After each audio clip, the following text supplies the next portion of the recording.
Memories of journeys long past ripple through the crystal shores of a Pacific paradise, reflecting images of the proud veterans they are today and the young, patriotic airmen they once were.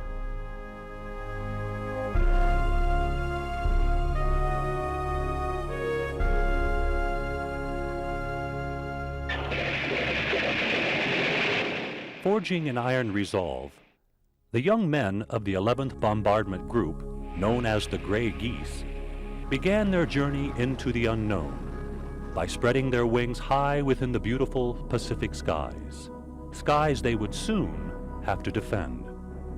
While the attack on Pearl Harbor by the Japanese is well documented, the story of what happened at Hickam Field that day to the 11th Bombardment Group has largely been untold. Well, December 7th, 1941 is probably one of the most significant dates in 20th century American history. And close to 2,500 people died at Pearl Harbor that day. So it's so important that we remember that they didn't die in vain, that they died for our liberty.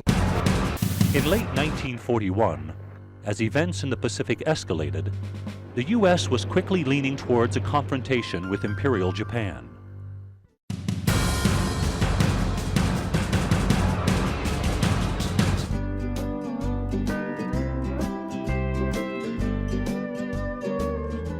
Born in Hawaii, the 11th Bombardment Group was activated in February 1940 at Hickam Field.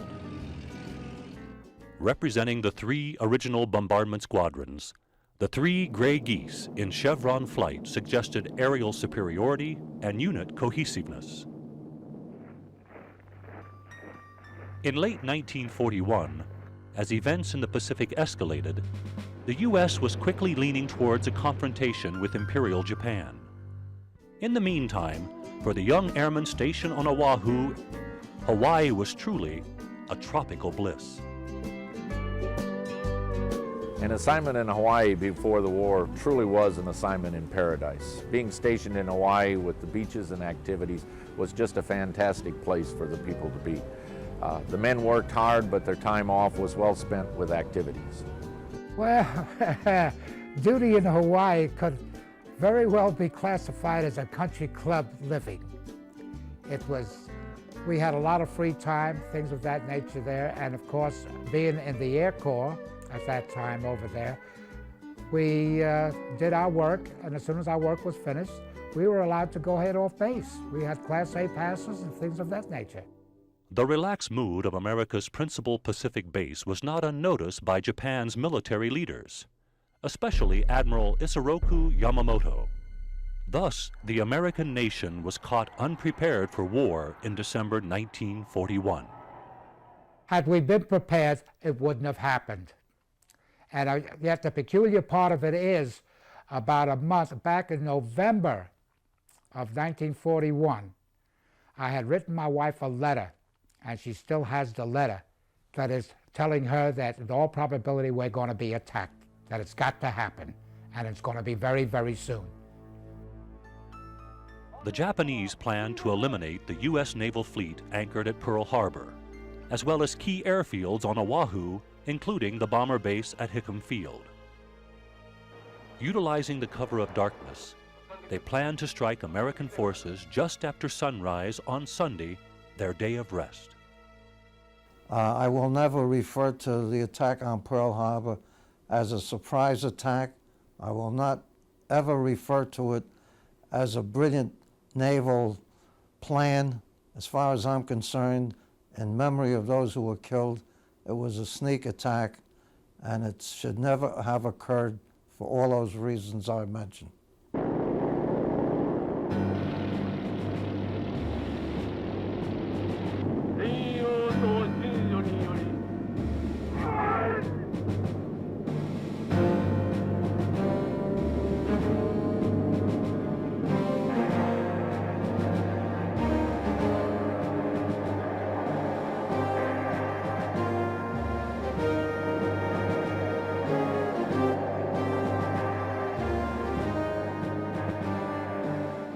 Unwary soldiers, sailors, Marines, and airmen would be completely unprepared by an attack that would turn a peaceful Sabbath into the worst military disaster in American history. Well, I was still in bed until my wife, who was in the kitchen getting us breakfast, and she asked me if I was going to go to church. I said, well, I don't know, I don't feel like it. And then she said, what kind of airplanes are they? I said, well, I jumped out of bed and looked out, and I saw that big old red dot on there, and I told her it was the damn Japs.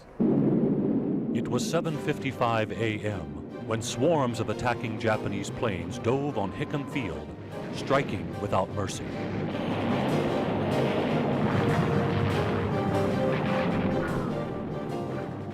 The first bomb that landed on Hickam landed on the Hawaiian Air Depot. It was a very surgical strike. They hit what they wanted to hit. For example, none of the homes on Hickam was damaged during the attack. Many airmen were still sleeping in the sprawling new barracks known as the Halamakai, or the Hotel by the Sea, and never knew what hit them. I thought the barracks would collapse. The large pillars that supported were just bending like this, and my idea was to get out of the barracks in case it collapsed. My little tailor-made flight cap that was on fell off, and I stopped and picked that up, and they were coming over at about 200 feet, machine gunning us and dropping these 25-pound daisy cutter bombs on us. And two guys were mowed down right beside of me, and I would suppose if I hadn't been over picking up my cap that I would have got it too there, but when the bomb hit, I saw the track, the big heavy doors come off of the track, and the concussion blew me out about 40 feet. Then another bomb hit, and it just picked me up and slammed me back into the concrete. Then a few minutes later, they started strafing, and I picked up a couple of machine gun bullets while I was laying out there. As black clouds rolled upwards from destroyed targets all across the island, a formation of B-17s fresh from the United States were preparing to land at Hickam Field, unaware and unarmed. About that time, the men from the boathouse yelled, "Come on over, help me get the machine guns we have here." We dragged them up on top of the boathouse, and we tried to get them working. The one jammed all the time. About that time, some B-17s were coming in from the States without any armament on them. There was a Jap plane right on this guy's tail. Finally, the gun worked good, and we shot this plane down over Fort Cam. Boy, was that a good feeling to see that we at least got one. Heroism was quite common that morning. One of the maintenance personnel climbed into the nose of a B-18 and began firing at the attacking Japanese. The aircraft was soon hit with incendiaries and began to burn, but he made no move to escape, but rather stayed at the gun and fired. You could hear him screaming in the end as the aircraft was totally consumed. It was heroism like that that led the men for the rest of the war as they remembered what their comrades had suffered on that fateful morning. December 7th, 1941, a date which will live in infamy. The damage inflicted by the Japanese that day was catastrophic. Losses suffered by the 11th Bomb Group at Hickam Field were devastating. The Gray Geese suffered 245 casualties out of its 350-man flock. I had friends, good friends, when I came to the 11th Bomb Group. And I saw some of them die. It's not a pretty thing. It's not a pretty thing. Some people you didn't know too well, yet you saw. I saw sights I hope I never see again. I was one of the lucky ones, and God was with me, or somebody was watching over me, because I was in the middle of it. Despite the terrible destruction that laid waste at Hickam, the American flag, Old Glory, torn, tattered, and bullet-ridden, continued to wave proudly. Amid the incomprehensible losses sustained from the crippling Japanese attack, James Lancaster saw a blessing in disguise. If the B-18s had been able to get off that day, they'd have shot every damn one of them down, and we would have lost a cruise on every one of those airplanes. Now, you can build an airplane in just a few months, but it takes 21 years to grow a pilot. So I think we were fortunate. And it was those spared 11th Group air crews, able to fight yet another day, who kept hope alive when all seemed lost. God bless the Air Force for what they did. They had to earn their wings the hard way, and they sure did. You take the members of the 11th Bomber Group, they went out after the raid was over, searching for the remnants of the Japanese fleet. They put their lives on the line, and both those of the 11th Bomber Group and those of Wheeler Field are to be commended, and we, the rest of the servicemen, are extremely proud to be associated with them. The 11th Bomb Group was heavily victimized during the Pearl Harbor attack, and I think this caused within the men of that group a very special desire to come to grips with the enemy and to show the enemy that they were not victims but victors. And certainly if you take a look at what happened with the 11th Group after Pearl Harbor, their wartime record was spectacular.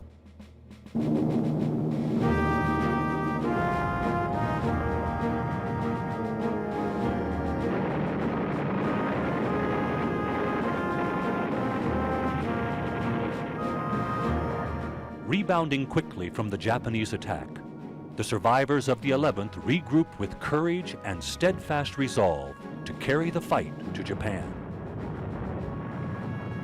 The B-17 was a very tough airplane, as we found out during the Midway and down through the South Pacific. I think there were about 3 or so airplanes that we flew that never flew again. They were shot up so badly that we had to park them and use them for parts. The 11th Bomb Group in World War II started the war with the B-17 and they wound up the war with the B-24. These were 2 remarkable airplanes. In 1943, the airmen of the 11th were retrained and reassigned to fly the B-24 Liberator, which gave them long-range capabilities, proving to be most effective for the war in the South Pacific. Bombing one island after another, the Gray Geese demonstrated a lethal execution and effectiveness in their missions throughout the Pacific.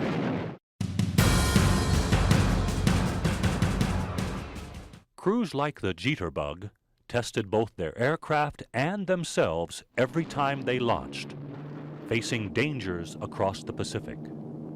We loaded our own bombs. We loaded our own ammunition. And we flew the mission and then came back and cleaned our equipment. Now, they don't do that today. It's not only a camaraderie, it's a singleness of purpose that everybody has to do a job and do it right. Very dedicated bunch. Bombing one island after another, the Gray Geese demonstrated a lethal execution and effectiveness in their missions throughout the Pacific. We were doing a job to end a war. We didn't want to jeopardize lives. We didn't want to lose any. Fortunately, we had a group of ground crew members in the 11th Group who were doing excellent jobs. January 1, 1944, I was grounded. I was sick at that time there, and my crew took off without me on a flight that was on a bombing mission to Maloelap. Little did Jack Wagner know that on the one mission he missed, his crew had crash-landed and would never return. How did I feel about the loss? It's like losing part of yourself. It was a time.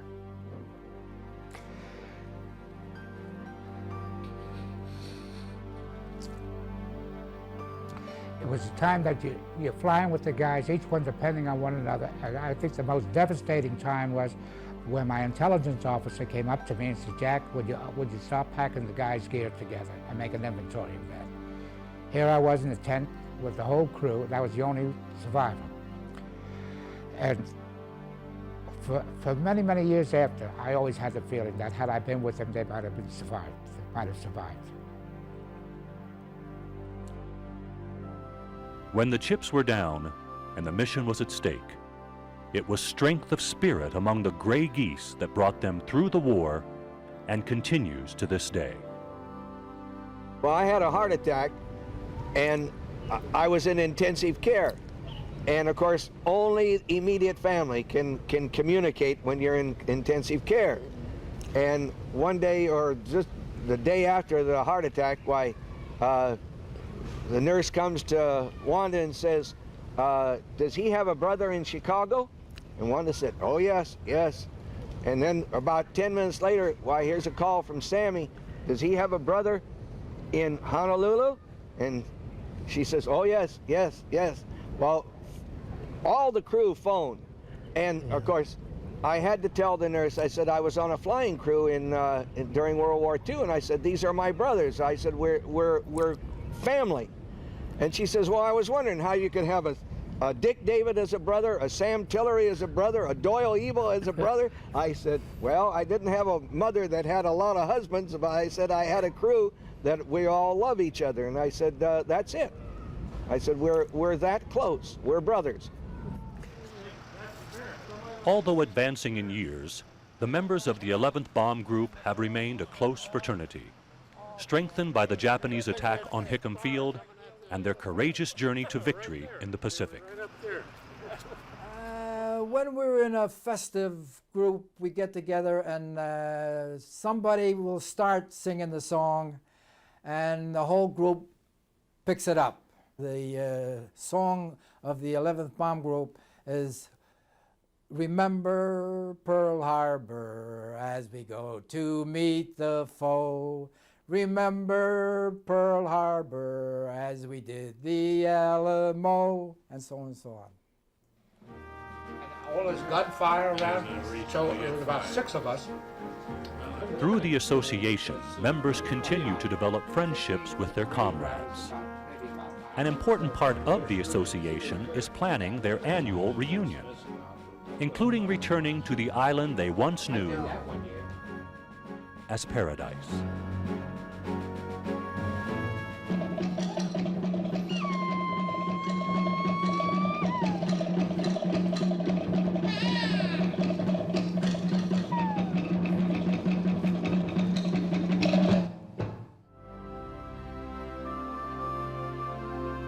Every 5th year, we went to Hawaii. And that was always a hard place to go to, really. We all went to Hickam Field. I did. It brought back a lot of memories, and a lot of good memories and a lot of bad memories. Those never to be forgotten memories remain, as well as the scars of bursting bombs and piercing shrapnel are still visible today at Hickam Air Force Base. Most prominent, though, is the bullet-scarred 3,200-man barracks, now the headquarters building for the Pacific Air Force Command. But for some members of the 11th Bomb Group, it will always be where they lived, where they slept, and for one day, where their dreams were shattered. Well, I was on the 2nd floor of the barracks, which is this right here, and I was on the other side and came on this side to see what was going on. There was a lot of noise going on, and I seen some planes flying by, these wings, and all of a sudden I saw one coming right down the middle of this wing, and I hollered at my buddy and I said, you know what? He's got a bomb on his belly and he's going to drop that damn thing.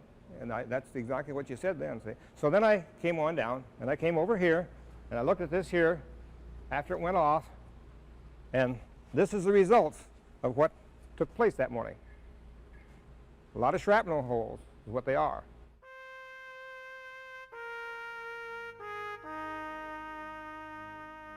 Each year, many members like Bob May make their way to the annual December 7th ceremony at Hickam Air Force Base, hosted by the 15th Air Base Wing.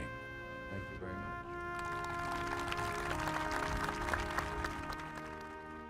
They have an opportunity to share in the warm friendships made through the years and pay special tribute to those unfortunate gray geese who did not survive that December morning. This monument represents the 11th Bomb Group deceased It was put together in the mainland and flown over here at considerable expense to the association, and it means a whole lot to all of us that were in the 11th Bomb Group.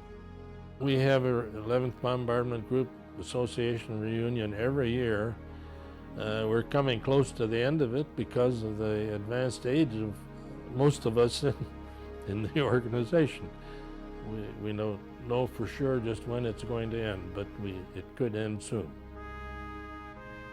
While the reunions and the association may very well end soon, their spirit will live on forever. History is very important for any organization, but it's particularly important for military organizations. With history, you understand where you have been, so you understand very well where you are, and that gives you the launch point for determining where you're going in the future.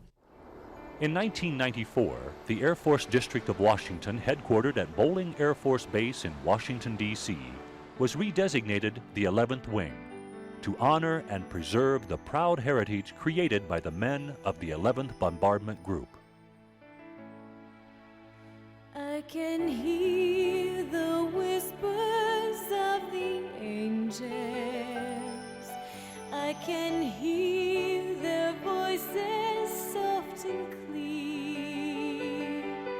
I can feel their presence all around me. And I know that they are with me here. I can see the faces of the angels. I can see